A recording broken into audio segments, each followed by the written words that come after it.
Ever packed for a cruise and felt totally lost? You've heard there are rules, but what does that really mean today? Are you going to get kicked out of dinner for wearing the wrong thing? Forget the outdated advice. In this video, we're breaking down the real dress code for modern cruises. We'll cover the official rules and unspoken etiquette of what to wear and what not to wear on a cruise. This is your inside pass to avoiding the awkward moments, both on the ship and in port, that most cruisers learn about the hard way. We'll even cover the #1 rookie mistake that can physically ruin your entire vacation before it even begins. Now, I'm not the fashion police, so take this as a practical guide. But if you want to cruise with total confidence, let's dive in. Number 1. The two forbidden prints. All right, let's kick this off with a crucial piece of advice that most first-time cruisers only learn about the hard way. These aren't about taste. They're about avoiding very awkward situations, and in one case, even breaking the law. First up is camouflage. Now, you might be wondering what's wrong with a little camo. On the ship? Absolutely nothing. But in several popular Caribbean countries, including Jamaica, Barbados, and Antigua and Barbuda, it is illegal for anyone who is not in the military to wear camouflage print. This isn't a cruise line rule, it's national law. You could be fined or simply denied entry at the port and sent back to the ship. So if you love your camo shorts, enjoy them on sea days, but make sure you change before you head ashore. Second, and this one is more of a social if you know tip, is anything with an upside-down pineapple. In recent years, this has become a widely known symbol for a swinger or lifestyle community. If that's not the message you're trying to send to fellow passengers, you'll want to avoid this symbol on your clothes, tote bags, or even your cabin door decorations. A regular right-side-up pineapple is just a fun tropical fruit. Upside down means something entirely different. Number 2. Improper swimwear and cover-ups. From prints you shouldn't wear on land, let's move to what not to wear on the Lido deck and beyond. This is one of the biggest sources of tension on any cruise. First, let's be clear. Cruise lines are not the place for your most revealing micro-bikinis, especially on family-focused lines like Disney or Royal Caribbean. While cruise lines like Virgin Voyages have a much more liberal and adult atmosphere, it's always smart to be aware of your audience. What flies on a party cruise to Ibiza might not be appropriate for a ship filled with kids and grandparents. But the more serious issue is what happens when you leave the pool. Once your feet step off the pool deck and into an indoor area, you must have a proper cover-up. And I don't mean a thin, see-through mesh dress. I mean a real shirt, a sundress, or shorts. This is a matter of hygiene and respect, and the crew is required to enforce it, especially at the entrance to the buffet or cafes. And speaking of the buffet, never ever walk in dripping wet.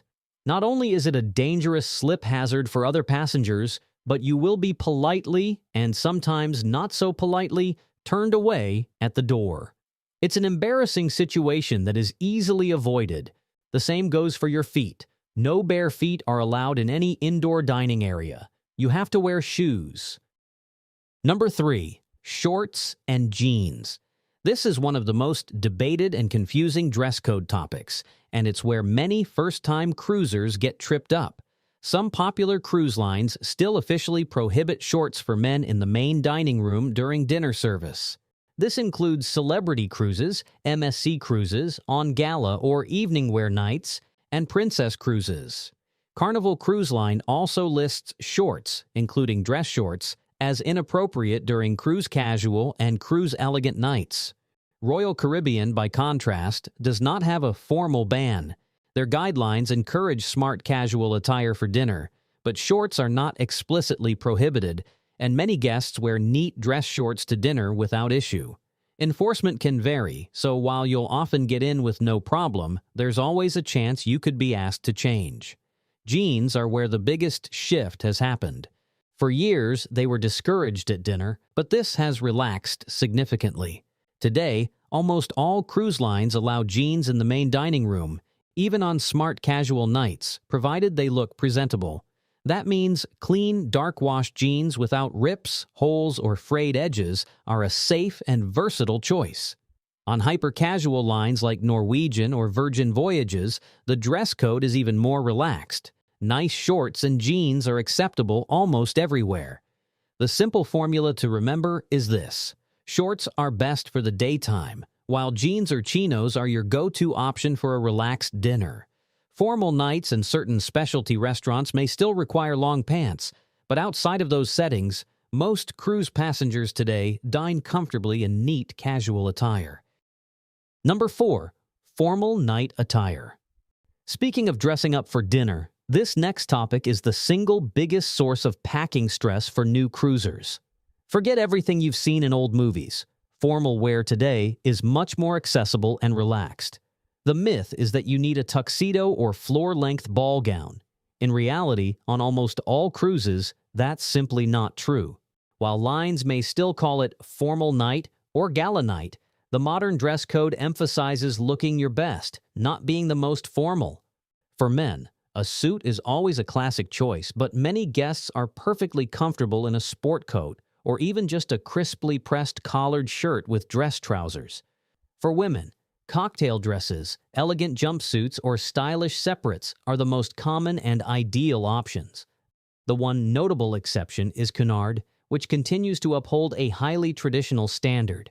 On their gala evenings, men are expected to wear dinner jackets, tuxedos, or dark suits with ties, while women typically wear evening gowns or formal pantsuits.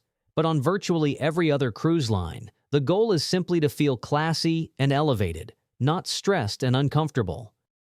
Number 5. Ripped or distressed clothing.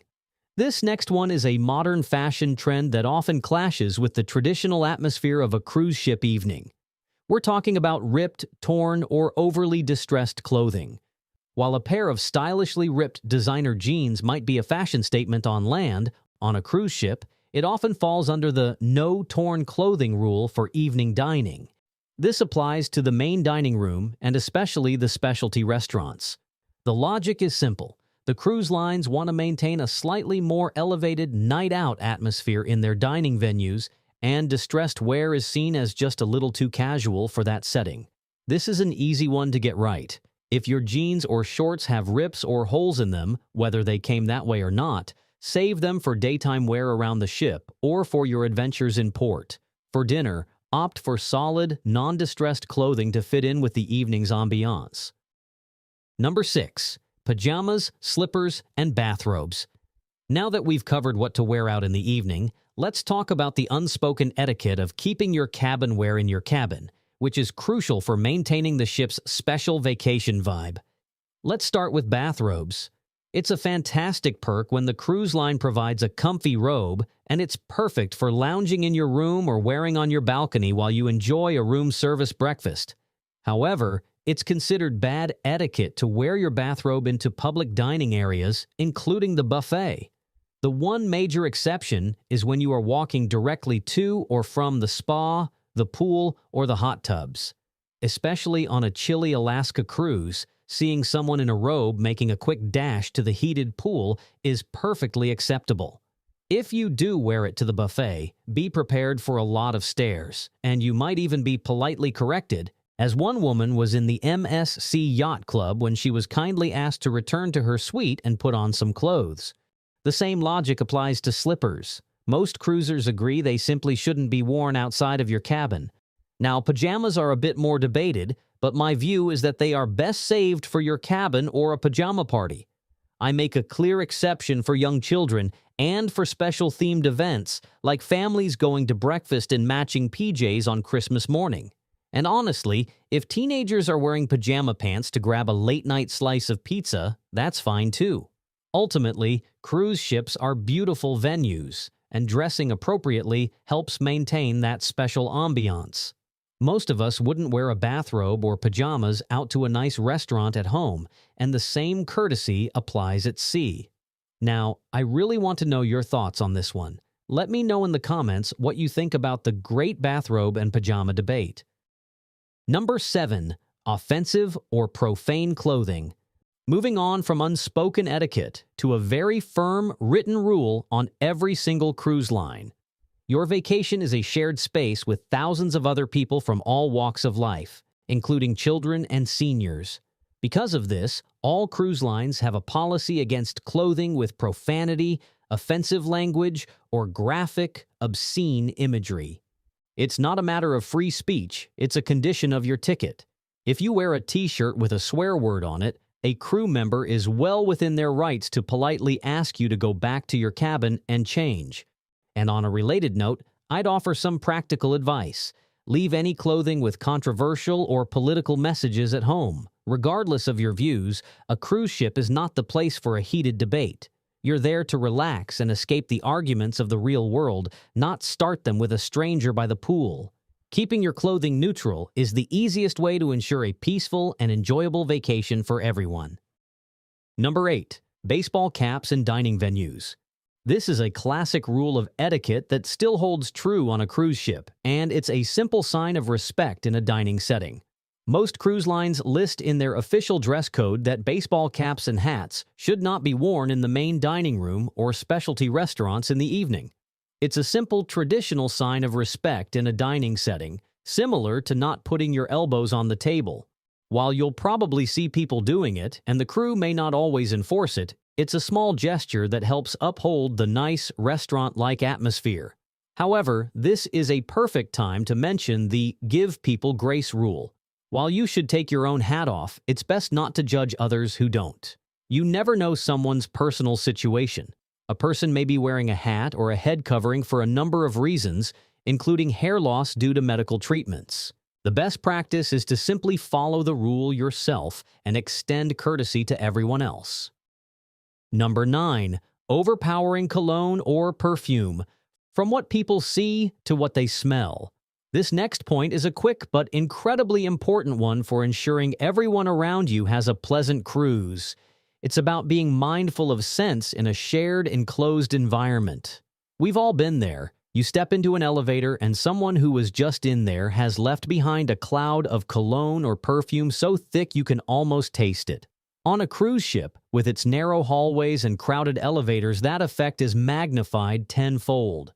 For many people, strong fragrances aren't just a minor annoyance. They can instantly trigger severe migraines, allergies, or even asthma attacks. This is all about courtesy. The golden rule is that your scent should be discovered, not announced. If someone can smell you from 5 feet away, it's a little too much. A less is more approach ensures that you smell nice to those near you without causing discomfort to your fellow passengers in a confined space. Number 10. Essential men's clothing rules. This section has a simple don't and a crucial do for the men watching. First, a simple don't for the evening. Tank tops. While a tank top, or a sleeveless shirt, is the perfect thing to wear to the Lido buffet for lunch or while grabbing a drink by the pool, it is considered too casual for the main dining rooms and specialty restaurants at night.